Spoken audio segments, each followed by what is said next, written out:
Hello दोस्तों, नमस्कार। एक बार फिर से आप सभी का बहुत बहुत स्वागत और बेहतरीन सी खुशी और एक बहुत बेहतर खुशखबरी आपके लिए। जहां आपने पिछली बार लगभग 10,000 वैकेंसीज पर फाइट किया था, अब आपको आने वाले 2 से 3 सालों में 30,000 वैकेंसी को देखने को मिलेगा। इसमें देखने को मिलेगा कितना क्या मिलेगा और हम और क्या क्या बातें इसमें करेंगे, इन सब चीजों की आपको आज मैं बातें बताने वाला हूं।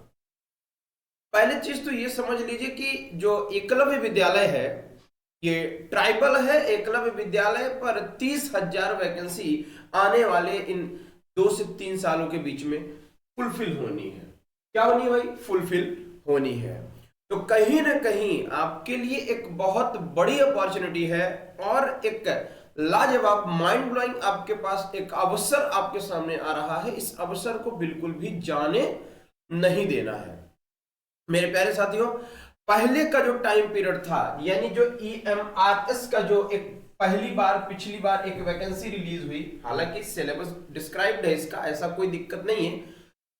जो पिछली बार वैकेंसी आई उसमें इन्होंने 10,000 वैकेंसीज को वैकेंट किया था। 10,000 सीट पर इन्होंने वैकेंसी को वैकेंट किया था और उसमें सफलतापूर्वक सारी चीजें कर ली गई, नियुक्ति मिल गई और अब इस समय लोग वहां टीचिंग कर रहे हैं, टीचिंग करके अपना पेमेंट पा रहे हैं। इसके बाद अगर मैं अब कहूं तो अभी अभी कल की या परसों की न्यूज है ये कि अर्जुन मुंडा जी ने बहुत बेहतरीन अपने प्रेस कॉन्फ्रेंस में उन्होंने ये कहा कि आने वाले 2 से 3 वर्षों में हम 30,000 नई वैकेंसीज वैकेंट करेंगे। और यहां पर क्यों करेंगे? क्योंकि जरूरत पड़ रही है। जरूरत किस चीज की? पहले हमारे पास कम स्कूल हुआ करते थे। हमारे पास कम स्कूल हुआ करते थे, अब हमारे पास स्कूलों की संख्या को बढ़ा करके ज्यादा कर ली गई है। यानी कि इस टीजीटी पीजीटी का जो सेगमेंट है वो आपको EMRS में भी ये बहुत बेहतर देखना पड़ेगा। ये वैकेंसी आती कहां से? मिनिस्ट्री ऑफ ट्राइबल अफेयर्स की बात है। यहाँ पर मिनिस्ट्री ऑफ ट्राइबल अफेयर्स की ही वैकेंसी यहां से रिलीज करी जाती है। अगर मैं कहूं कि फॉर्म के डेट की, अब देखो फॉर्म के डेट के पहले आप समझिएगा 740 स्कूलों को इनॉग्रेट करना है। 740 स्कूलों को इनॉग्रेट होना है और जब बढ़ करके 740 स्कूल हो जाएंगे, जितने स्कूल अभी हैं उनसे जो भी स्कूलें आगे बढ़ेंगी और 740 स्कूलें हो जाएंगी, तो फिर कहीं ना कहीं आपको नए नए शिक्षकों की भी जरूरत पड़ेगी। तो वो शिक्षक की वैकेंसी को पूरी तरीके से फुलफिल करने के लिए 30,000 वैकेंसी पर उन्होंने ये बात मुहर लगा दी है।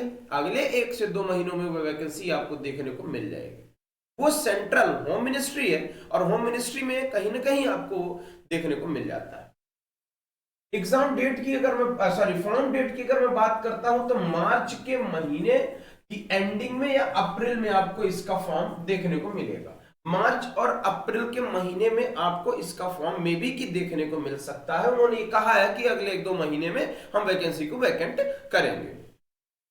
एलिजिबिलिटी क्राइटेरिया की बात करें तो वही आप जो आज तक पढ़ते चले आए, यूजी में आपको ध्यान रखिएगा। यूजी में स्पेशली मैं इंग्लिश की बात करूंगा और इंग्लिश में अगर आप हैं तो इंग्लिश में आपको 3 वर्ष इंग्लिश होना चाहिए, 3 साल इंग्लिश होनी चाहिए, ठीक है ना? 3 वर्ष इंग्लिश होनी चाहिए। अगर आप पीजीटी के लिए जाएंगे तो पीजीटी में भी आपका पीजी और बीएड होना चाहिए। बाकी बीएड का सीन तो यहाँ भी है, ठीक है ना? तो कहीं ना कहीं इंग्लिश को लेकर के आपके मन में डाउट नहीं होना चाहिए। 3 साल हमें इंग्लिश चाहिए और पीजी के साथ जो हमें करना है वो पीजी के साथ भी हमें वो सब्जेक्ट चाहिए। याद रखिएगा जिस सब्जेक्ट से आप करना चाहते हो, स्पेशली मैं इंग्लिश की बात कर रहा हूं। सिलेक्शन प्रोसीजर इसका आप रिटर्न एग्जाम निकालो और डॉक्यूमेंटेशन होंगे, वेरिफिकेशन होंगे और उसके बाद आपको सिलेक्शन दे दिया जाएगा। इसके बाद आपको क्या करना है? इसके बाद आप देख लीजिए पहले जो स्कूल, जितने भी स्कूलें थी ना, उनमें सिर्फ 240 बच्चों को बैठाने की क्षमता पर एक मुहर लगी थी, लेकिन अब इसी को बढ़ा दिया गया है। इसी को बढ़ा दिया गया है, सीधा दोगुना कर दिया गया है। मतलब 480 लड़का पर स्कूल में बैठेगा। कितना बैठेगा? 480 लड़का पर स्कूल में अब इनरोल्ड होगा।